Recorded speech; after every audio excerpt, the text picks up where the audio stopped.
And you know, this is kind of a really important story to tell. And stories like this we just don't seem to hear much about in the mainstream media. But they're certainly worth discussing. So we brought in Imam Abdul Ali Musa, the director of the Masjid al-Islam Mosque right here in Washington, D.C. And it's really interesting, Imam, the examples that we have seen continue to add up. A graffiti at a mosque in Maine, also at a mosque in Brooklyn, an attempt at arson at a mosque in Texas.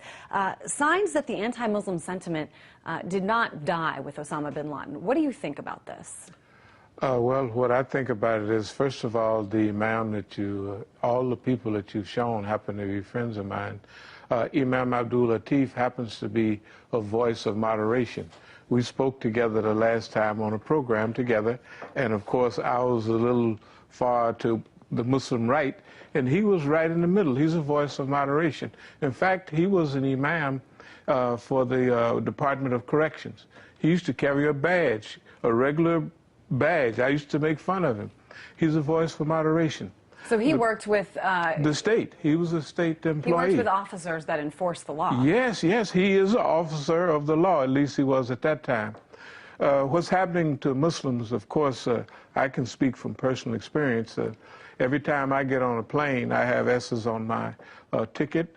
I'm pulled aside, searched once. Then when I go through the machine, a special screening, then after you get to the gate, there's another. Has it gotten more so since 9/11, though? Since 9/11, it's definitely 9/11. We believe was a pretext to sway the laws towards prosecuting Muslims. In other words, the global Islamic movement has been growing over the last 30 or 40 years. As it grows and develops, the so-called enemies of Islam have to come out against it. It's doing no harm to anybody, but in order to justify its oppression of Muslims, it has to have a 911. Bin Laden has nothing to do with it.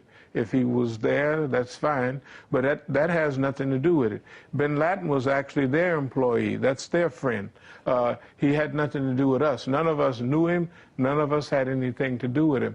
And the Muslims in America, I would say, are very good Muslims, law-abiding citizens, and they don't deserve this type of, as I said on your program before, I believe the Muslims today are treated the same way Jews were treated in Nazi Germany.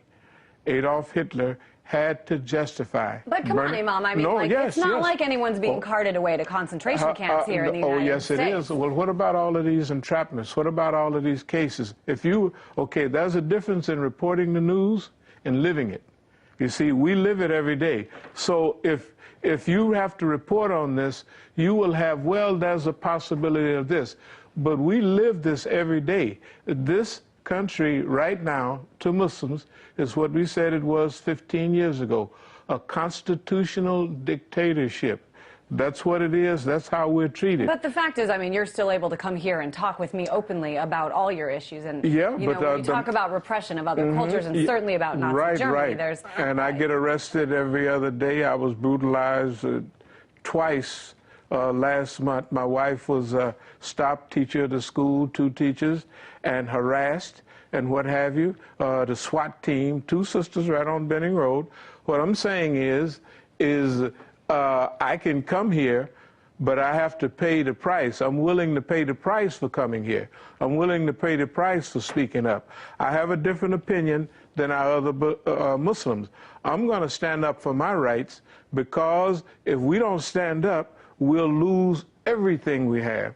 So instead of trying to cooperate with the system, we stand firmly against the system as long as it's not abiding by its own laws. So what, in your opinion, needs to change the most in terms of the laws and how things are today? No, the whole system. The whole system. Muslims are just one part of the global problem.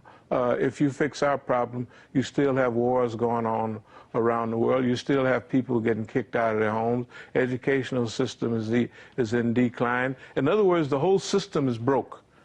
So you have to fix the whole system. So it needs an extreme makeover. It has to have it, or it will happen by force, by natural causes like the decline of Rome, the decline of Great Britain, all of systems, if they don't change, they decline, and then they fall apart. That's where the U.S. is headed right now. Certainly in a big interesting way. when you take a look at all these cases of increased graffiti, though, after the death of Osama bin Laden. Imam Musa, thanks always for talking to us. Thank you Director very of the Masjid al-Islam Mosque right here in Washington, D.C.